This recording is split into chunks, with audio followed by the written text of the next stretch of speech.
Hey, this is Jeff. Grab yourself a cup of coffee and join us at the table as we talk to another great leader about faith, church, and leadership. Welcome to the Leadership Drip. Rob, welcome back to the table of the Leadership Drip. How are you doing, buddy? I'm good. I've got coffee, so fully caffeinated. The fully world caffeinated, is right. as does our guest I see on the screen here. Absolutely. And we will introduce our guest today, Sharon Hodde Miller, author, speaker. She co-pastors with her husband at Bright City Church in Durham, North Carolina. So I'm guessing she's a Duke basketball fan? Maybe? Yes. Maybe? Nodding yes? 100%. 100%. 100%. Not a maybe. 100%. 100% Kramer crazy. Okay. Yes. So, and she most recently... I tented. I did the whole deal. So you've done the camp? Like you've camped out for tickets? Yeah. I went to Duke undergrad. Oh, okay. So you're all in. All in. You're all in. Okay. Yeah, it was I will say it was a terrible experience. The camping or the Duke experience? The camping. The Duke experience was awesome. The camping was horrible. Wonderful. Probably the only other campus that has something as crazy as that is the University of Kentucky for in Lexington for their Midnight Madness. Those kids camp for like 5 days. It's crazy. It's wild. Well, she's a Dookie, but she's also a PhD graduate from Trinity International. Indeed. And off the air before we got started, we were talking about Chicago things. Yeah. But I got to know, this has kind of been a question we've had answered a couple times. Yeah. What's your favorite Chicago style pizza, Sharon?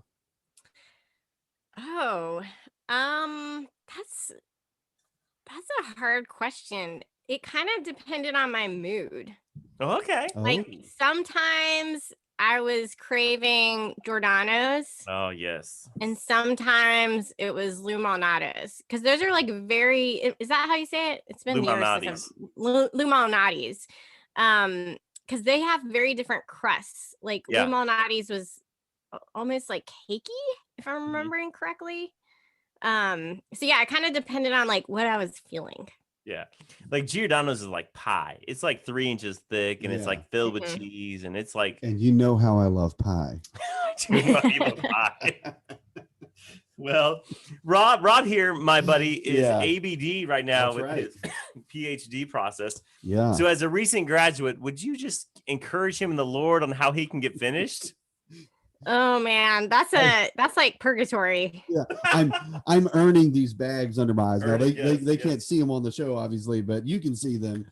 These bags are hard earned, as I'm sure that you can well attest.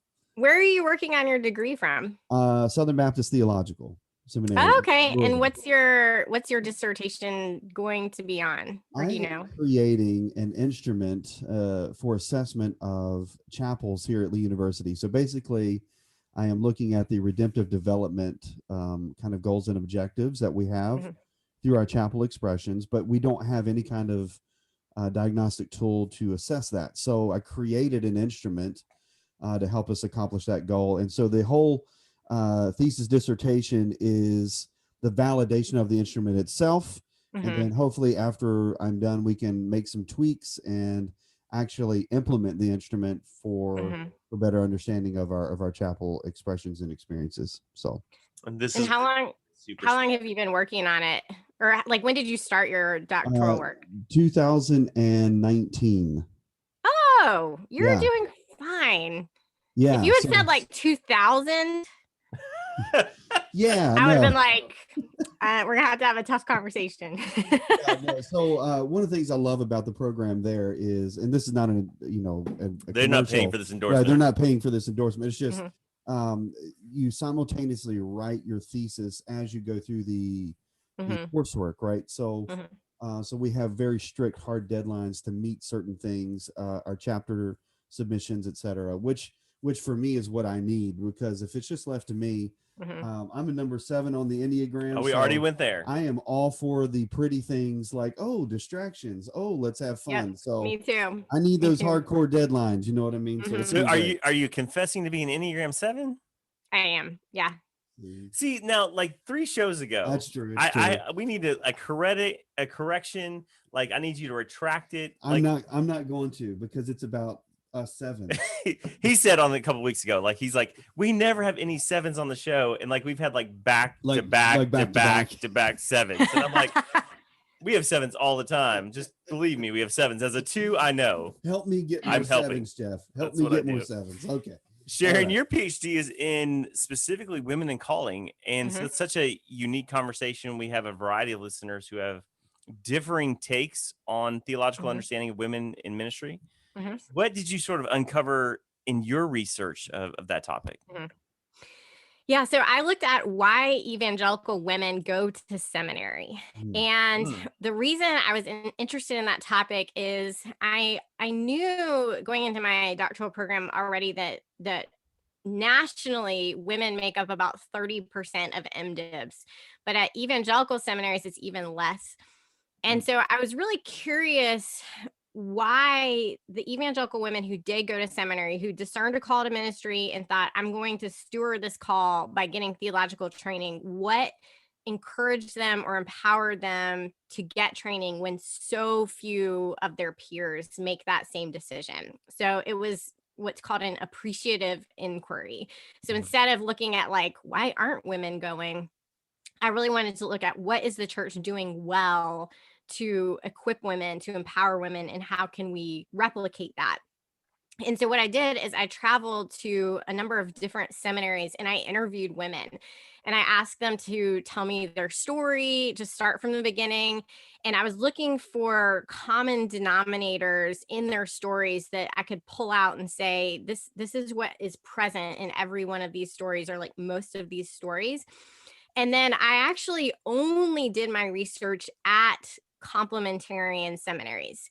So and the reason for that is I wanted the research to be as universally applicable as possible. And I was concerned that if I was interviewing women at seminaries that were egalitarian, that then complementarian seminaries wouldn't use the information. And it wasn't driven by an agenda either.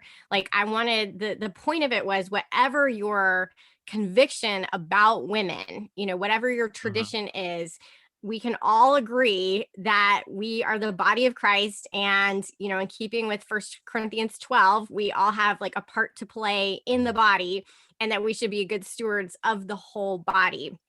And so I wanted to interview women at complementarian seminaries where women were not necessarily wanting to be pastors, but they were still being encouraged to serve in ministry, and then look for common factors there. And it was a really great project. Like my husband was working on his PhD at the same time, and his was in theology, and it was on the Gospel of John and Karl Barth. And his research, basically he had to sit in a library and just read, and it sounded like the worst possible scenario. And so also Enneagram 7 whereas like I'm traveling around the country and I'm like talking to people and making new friends and like hearing stories that were inspiring. And it really was inspiring because I felt like I was seeing kind of the next generation of women that God was raising up to serve in the church. So it was a really cool project. So I want you to do one quick thing for our listeners. I want you to kind of define complementarian and egalitarian, because that's language that we use theologically, but may not be so common to everybody. Yeah, so a simple definition would be, I'll try and give a simple definition. Okay. The complementarian position believes that men and women complement one another in the way that God created them. And this primarily plays out in roles, but the complementarian position, there's a spectrum where people define what those roles are slightly differently. It tends to, I would say, almost universally mean complementarians don't believe that women can be elders. They generally also would say the pastoral role is reserved for men. Where women can serve beyond that, there tends to be a lot more difference in the complementarian position. Egalitarians, on the other hand, believe that all roles in the church are open to both men and women. It's kind of like the simplest way I would explain it. A good way to put it. Yeah, and that's helpful. That's helpful for our listeners to kind of to wrestle through and wrestle with. So so your research then is on women and calling and learning to cultivate that calling, pursuing higher education to help cultivate that calling. So I think it's kind of a really cool question to ask is, how did you cultivate your own calling into ministry, and what was that process like for you as you kind of discovered and thought through and processed what that meant for you and for your life? Mm-hmm. Yeah. Well, so I'll share with you the 3 factors that I found in my research among the women I spoke with. The first, common denominator that I found in women was they could articulate a sense of calling, which sounds basic, like you did your dissertation and that's what you came up with is they all had a sense of calling. But I think it's actually worth saying because even though everyone had a sense of calling, what that looked like was very, very different. Right. So there were some women who, they had a lot of people in their lives identifying their calling. They were confident in their calling. There was not a lot of angst about their calling. They just kind of stepped right into it. But then there were women that had sort of Jonah stories where they really ran from it for a long time. There were women that I would describe it as Abraham stories where they followed God, but they did not know where they were going. There were women who were confident. There were women who are not. It was all over the place. And so all that to say, calling was a common denominator, but what that calling looked like was really, really different. So that was number 1. Number 2 was, this is a broad umbrella category, but a supportive community. So every single woman I spoke to had at least one person, usually multiple, who had named her calling, who had said, I see this in you. Have you thought about ministry? Have you thought about seminary? And this was really moving to me because I was interviewing women at complementarian seminaries where their pastor was not pulling them aside to say, I think you should be a pastor necessarily, but saying, I see this in you and I think you should steward what is a clear call on your life. And the other thing about it that was really touching is how little effort it took to really change women's lives. So this one woman told me a story of being in her New Testament class, I think, and in undergrad, and her professor had asked her to stay after class, and she stayed back. And he said, have you thought about going to seminary after this? And she said, no, why? And he said, well, I'm noticing you have a natural gift of understanding of scripture. And I really think you should pursue this. And so this took 5 minutes of this man's time, and it changed the entire trajectory of this young woman's life. Yeah. And so stories like that have really changed me because it made me realize this is how God calls leaders, is through his church, that this is something that we should all be participating in. That if you see someone who has a gift, it doesn't have to be leadership, it doesn't have to be teaching, it could be mercy, it could be encouragement, it could be wisdom, whatever it is, to name that gift. And that is how we as a community help people find what is the spot that God created for you in the church. So that was really powerful to me. And I share lots of times with women and young people as well to say, if you're wondering what your spiritual gifts are, if you're wondering where God is calling you, take the gift assessment, all of that, but also just ask people who know you, like your family, your friends, your pastor, what would they say? Because I think, did you guys have Allie Worthington on here? Yeah. Okay. Yeah, Allie's a good friend, and I was on her podcast like last year, maybe, telling this story, and she said, well, I don't have a story like that.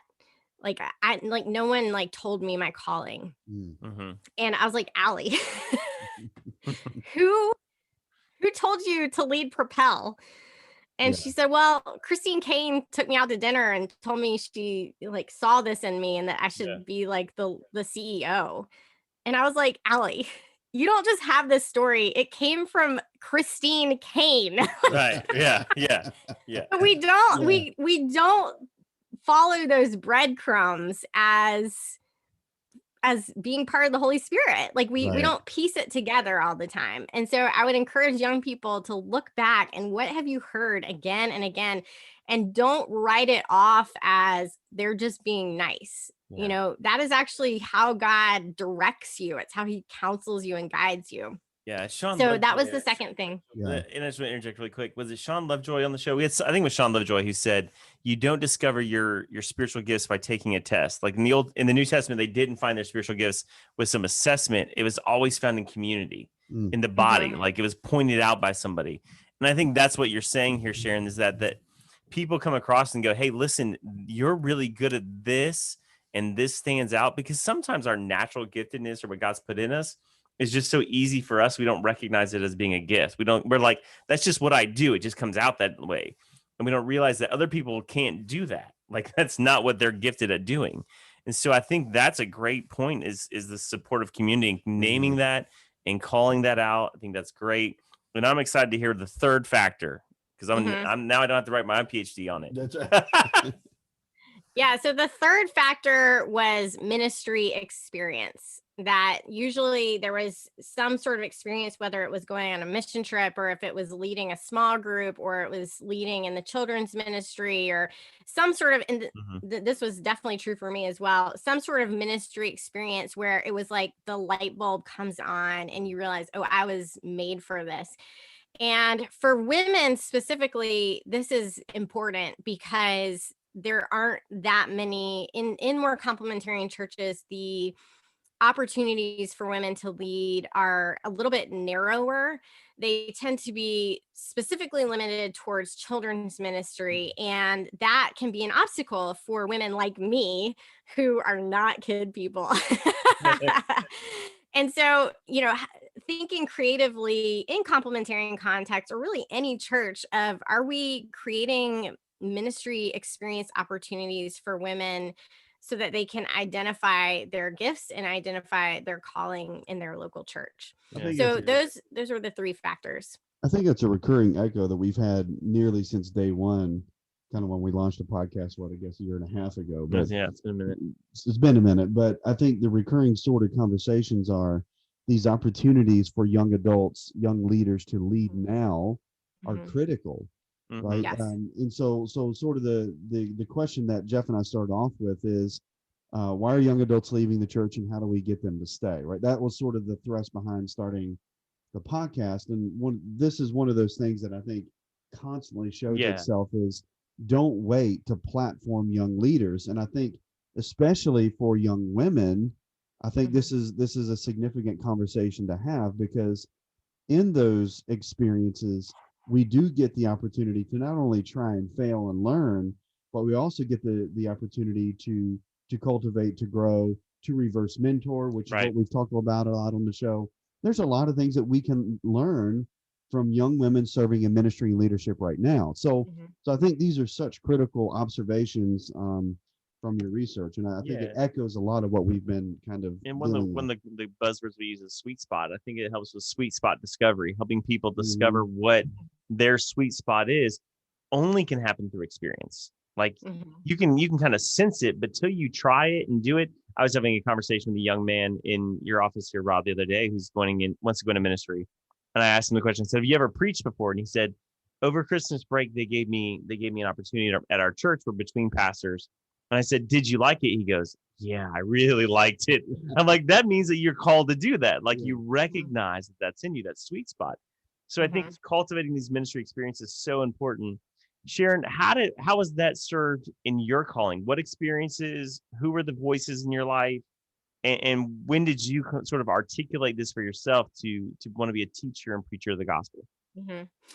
Yeah, so all of those factors were present, and it was personally really moving as I was doing that research, because it helped me to look back on my own story with kind of fresh eyes.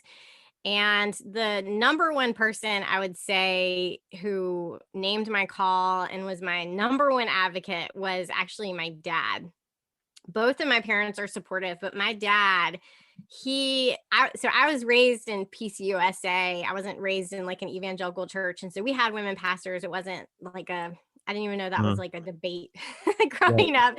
But he would say to me, don't let anyone ever tell you you can't be a leader because you're a woman. And he really, and even when I was dating, he would say, make sure you marry a man who appreciates your gifts and isn't threatened by them. Yeah.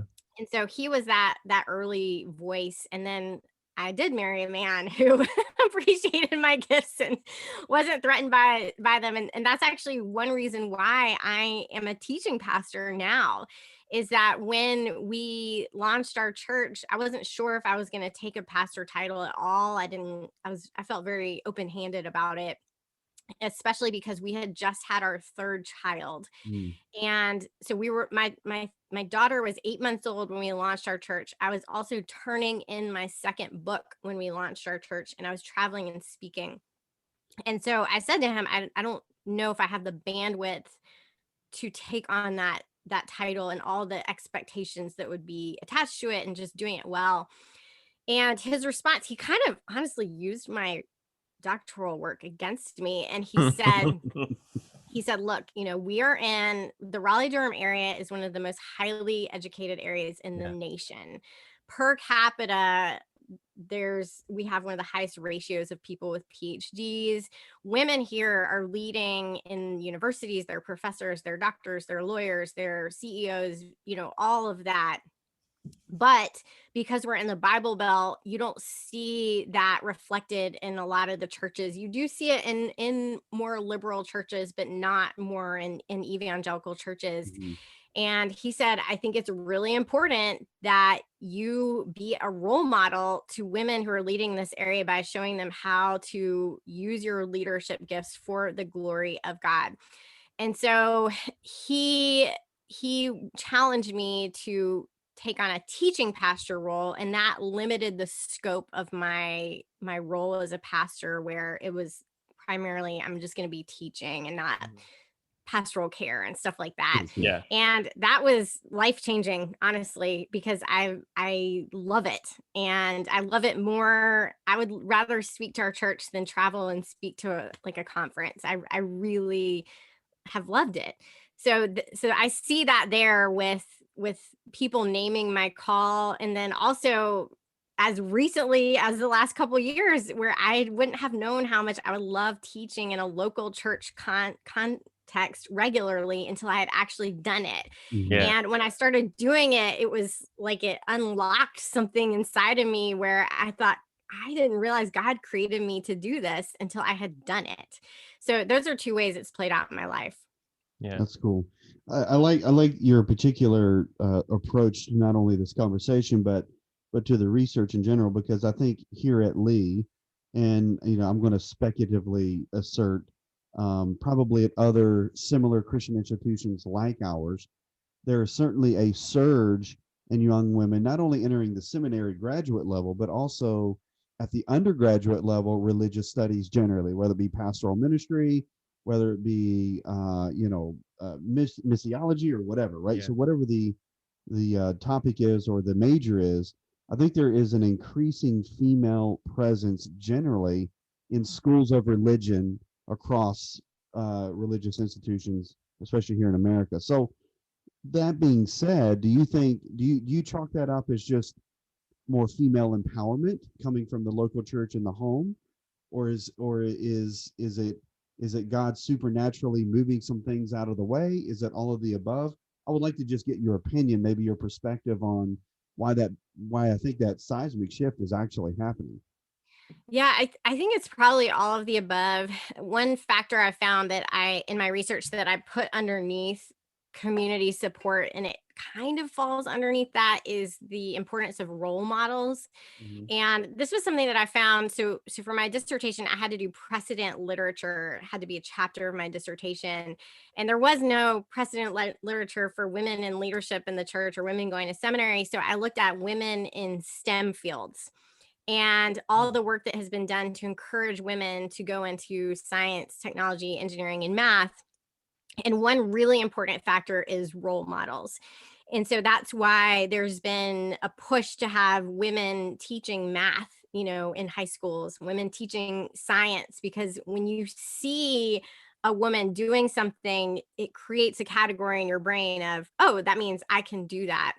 Yeah. And for me, and this was also a really neat finding from my research, because this was true. This was my story, and it was the story of a lot of women I talked to, is the woman that was that for me was Beth Moore. And I'd grown up in a church. I'd grown up in a Presbyterian church. I'd had female pastors, but I didn't relate to them. Like, I never saw myself wearing a robe or collar or anything like that. And it wasn't a category. And so when I transitioned out of that tradition into evangelicalism, I didn't have any category for being a female leader. And then I saw Beth Moore preach at Passion, and it changed my life. And I spoke to a number of women who said they were in seminary because of Beth Moore. And it was fascinating because Beth didn't finish seminary. She doesn't talk about going to seminary. It's not like a soapbox for her at all, but her existence in the world created this. Yeah. And so I think the more you have women leading, the more you will have women leading. And I say that to younger women as well. If you wonder if what you're doing matters, to know that it does, for the simple reason that you're creating categories of possibility for the women coming after you. Yeah, we had Beth on the show a few months ago, and that is like a rippling sort of effect of Beth Moore. Like the people who look to her as a spiritual mom is unreal. Like, we posted everything, and like the comments and the response of Beth being sort of that figure that goes ahead, almost like a John the Baptist kind of thing. Like, she paved the way for so many women to step into callings and gifts and things like that, and were freed by that, was just amazing. We see it also in the conversations we're having with other young leaders, in Alex Seeley, like, who's at the Belonging Company, she's sort of paving the way for young women now we're having conversations with, and sort of her fingerprints are on that. So I think those voices are so important on both sides. Like, there's men in my life who have paved the way and led me, but I think we need the Beth Moores of the world, the Alex Seelys, the Sharon Millers here to carve some path and say, you can go into this, you can do this, you can step into the calling. Yeah. And I mean, Beth was obviously great on the show. No, I think awesome. she's a good friend of ours here at the school as well. And so I think this is kind of the exciting thing, because it sort of leads us into this next part of the conversation. Then Jeff and I are both church planners. We love the church planning world, and we know that you and your husband are church planners, obviously, as well. And so, you guys planted the Bright City Church there. Great name, Bright City. Bright City, right? Actually, too, in 2018, right before the pandemic, right? So, as wonderfully timed as that is, so kind of walk us through how you guys have been able to sort of co-pastor and manage and lead through what many people would think is one of the most difficult times in American history, to actually plant a church somewhere. So what has that experience been like for you guys? Yeah, it's been tough. We were listening to, I think it was Carrie Newhoff was interviewing the guy from Exponential. Is it like Todd Wilson? Maybe is that his name? Todd's, I think the first name's right. Todd's not Wilson. Todd something. Yeah, Sorry, Todd. We'll figure it out. Sorry, Todd. Sorry. We'll figure it out later. Yeah, so he was interviewing him about church planting, and he was asking him, who are you most worried? Which church plants are you most worried about? We would think, because one thing Ike and I have said a lot is we feel terrible for the people that are launching, during the pandemic. And so Carrie had said, are you most worried about those churches? And he said, actually, no, I'm not worried about them, because they are in the trenches of fundraising. Like, this is the most agile you'll be, where you're actively fundraising. Right. You're prepared in some ways. Like, you can pivot in ways that you wouldn't expect in that early phase.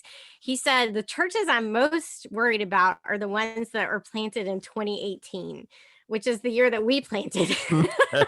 And the reason he gave is, he said at that point, you're not really actively fundraising anymore. And in addition to that, you've used up a lot of the funds that you had raised.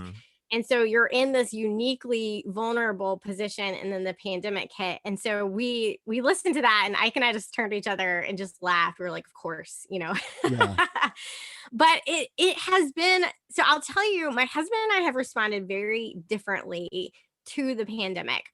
And some of this is personality, and some of this is him being the lead pastor and me not. Some of this is probably me being an Enneagram 7, where I'm like, oh, something new. That sounds really fun.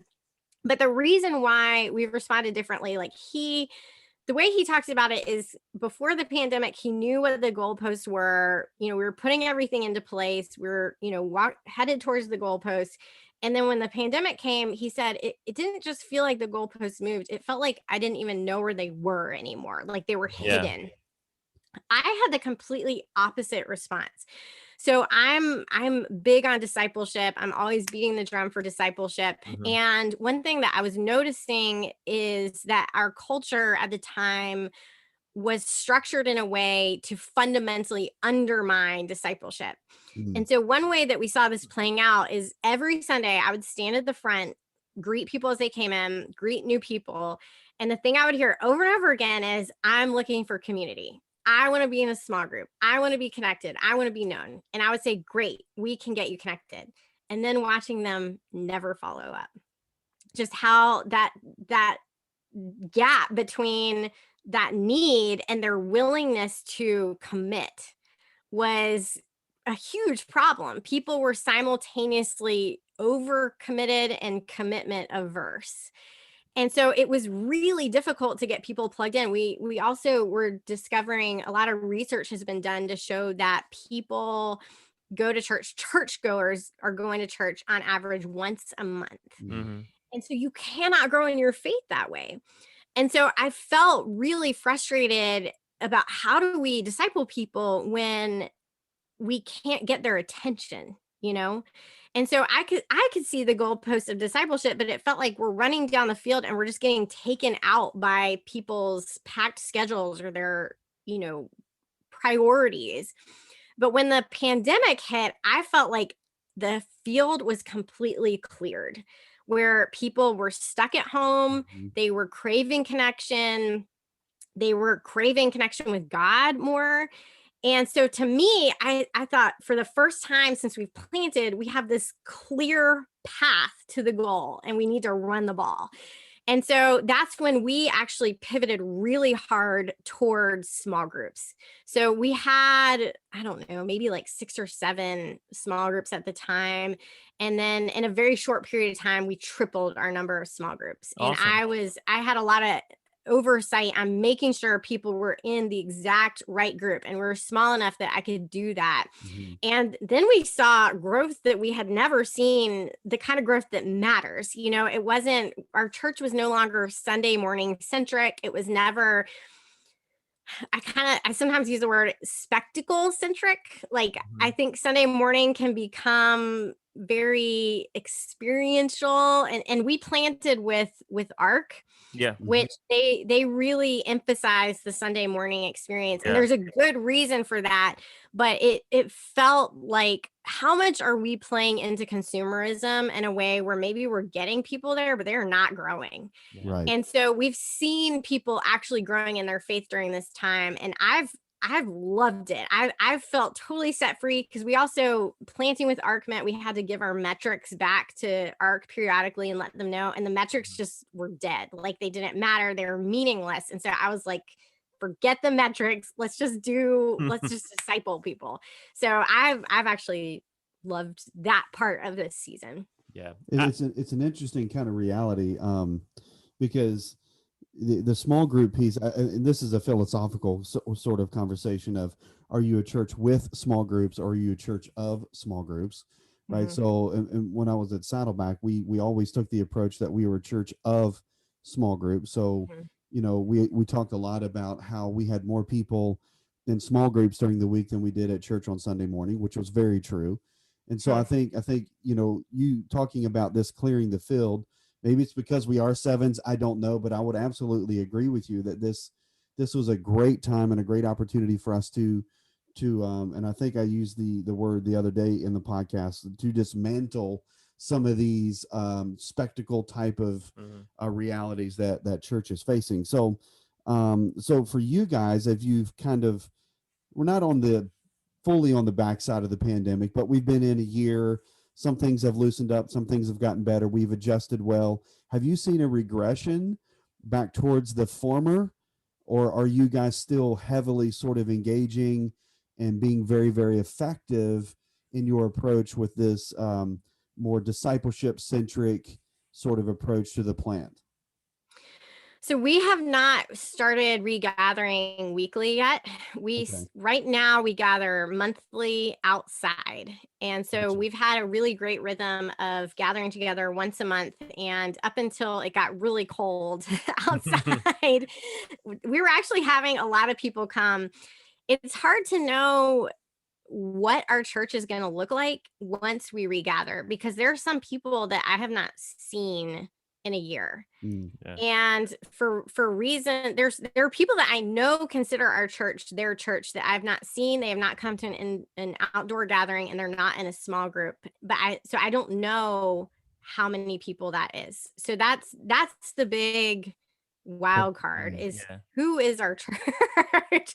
Like the great metric is I can tell you this many people are in small groups right now, which feels like a much more meaningful number than we had this many butts and seats on Sunday morning. And so I'm really grateful for that, but I'm hopeful that we are going to continue to lean into small groups, especially because our church is at a size now where I cannot be in touch with, we cannot be shepherding everyone. It's just impossible. Right. And so we've been intentionally picking our small group leaders as well. Like our door for volunteering is pretty wide open, except for our small group leaders and our worship team. Everywhere else you can serve almost literally whatever you're doing in life, but that's where we get like very, very picky.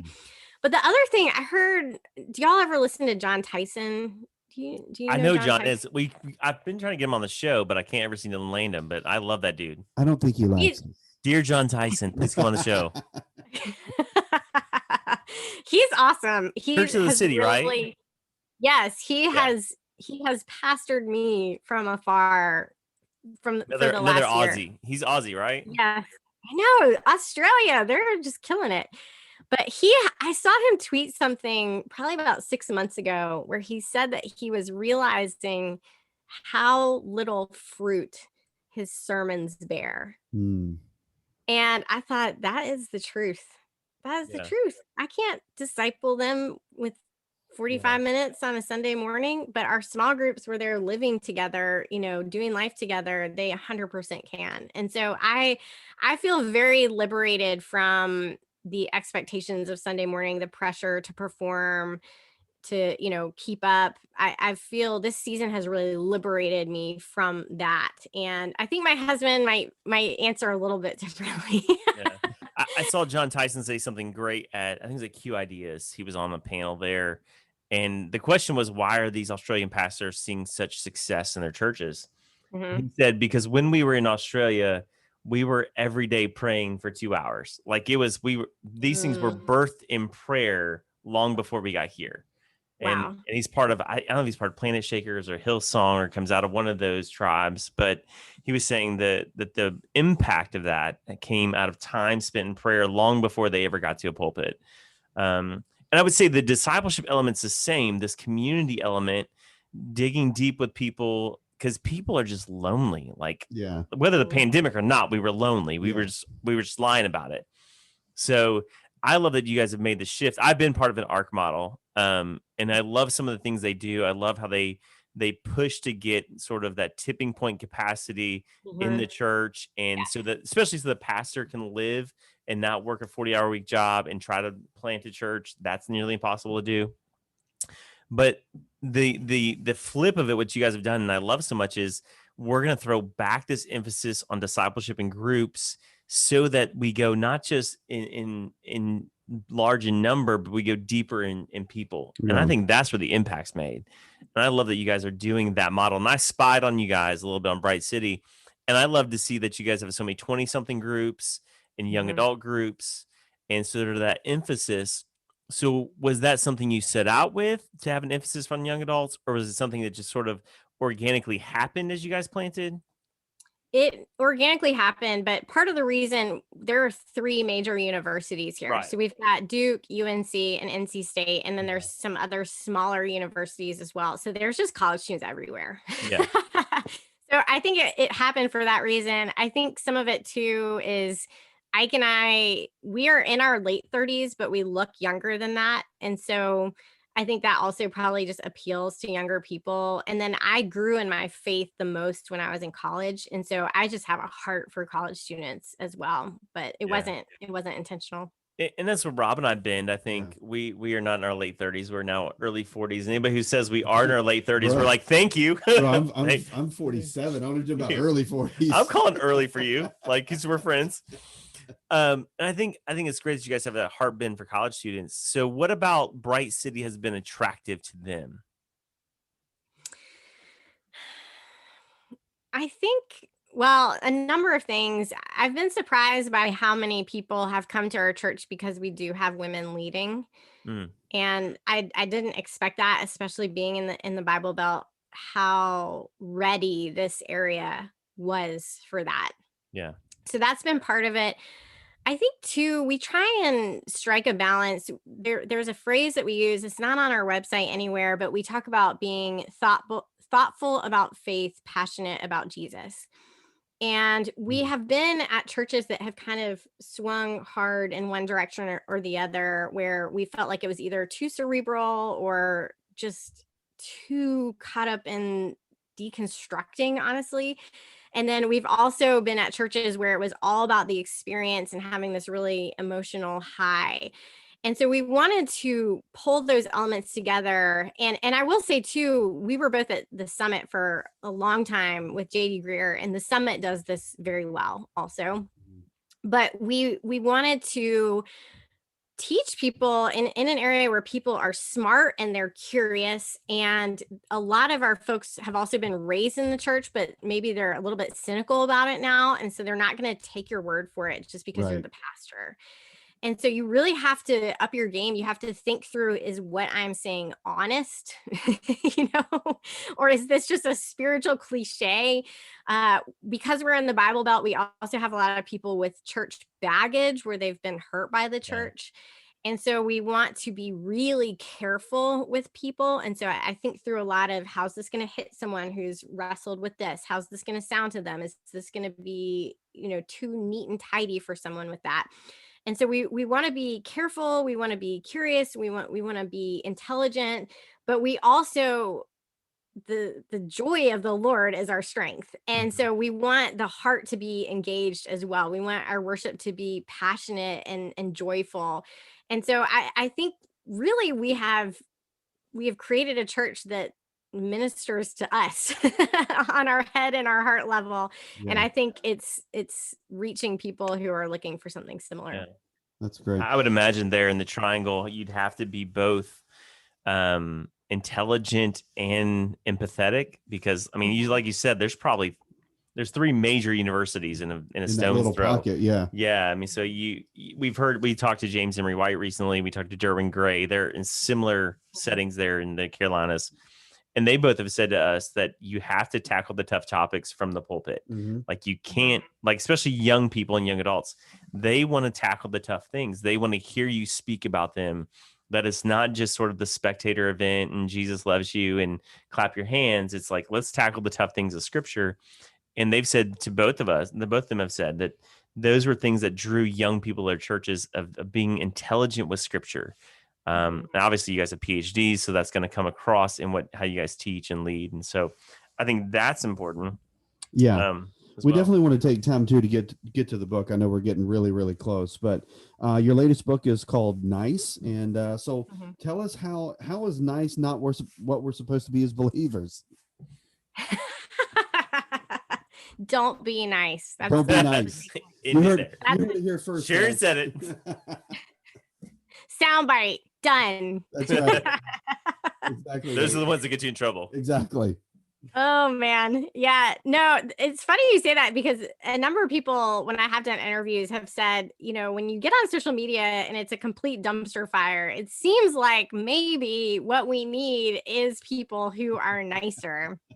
And my response to that is we need people who are kinder, not nicer. Nicer is the papering over. It's a veneer, but what we need is kindness, which is a fruit of the spirit. Niceness and meanness are both two sides of the same coin, which is a lack of spiritual formation. And because I was raised in the South and raised in the church, I know how to be a nice Christian girl. Like, I know how to look like a good Christian. I often say that we are really good at looking good. And so I know how to give you all the right answers, even if underneath I am just withering inside. And I saw that in myself. I see it in so many Christians. And so the very short answer for the book is I wanted to tackle that false formation that has happened in the church, and then to look at how do we cultivate something real. Yeah, that's great. I like that. Yeah, like that language. That's a great explanation. And by the way, you are a nice person. No, she's kind. She's kind. She's a kind person. Awesome. Well, great. So obviously, as a Dookie, we have one final question that we ask everyone on our show. We record here on the campus of Lee University, not quite Duke, but it is a pretty good campus. Oh yeah. We're nobody's waiting in line for basketball tickets. Duke than us. I mean, it's we're second. But what is one lesson you have learned in college that did not take place in the classroom? Oh, that is a great question. Besides the tent camping you didn't like. Yes. Well, I probably alluded to this already, but it's where I learned that I was a leader. And where I was called to ministry. And it was also really where I learned the beauty of the gospel. Even though I was raised in the church, I was raised at a wonderful church full of great people, but I really, for whatever reason, could not have given you like a clear articulation of the gospel until I got to college. And I got involved with FCA. I was really involved with Fellowship of Christian Athletes. And that was when I really fell in love with Jesus and grew by leaps and bounds in my faith. And that's why I love college students now. It's a special, unique time in a person's life. And I think anything is possible when you're that age. Yeah, that's awesome. A great answer. Hey, Sharon, it has been a joy to have you on the show, and we want you to know how much we appreciate you, your work, your ministry, and what you guys are doing there at Bright City Church. And thank you so much for talking to us. And as we always like to say here at the Leadership Drip, you got a seat at the table. Thanks for coming on. Thanks, guys. Hey friends, thanks for listening to this episode of the Leadership Drip. We loved having you at the table for this conversation. Would you do us a favor and comment, rate, subscribe, and share on your social media? That way we can get this content to other great leaders. And stay connected with us on Instagram at the Leadership Drip and on Twitter at Leadership Drip. And remember, you have a seat at the table.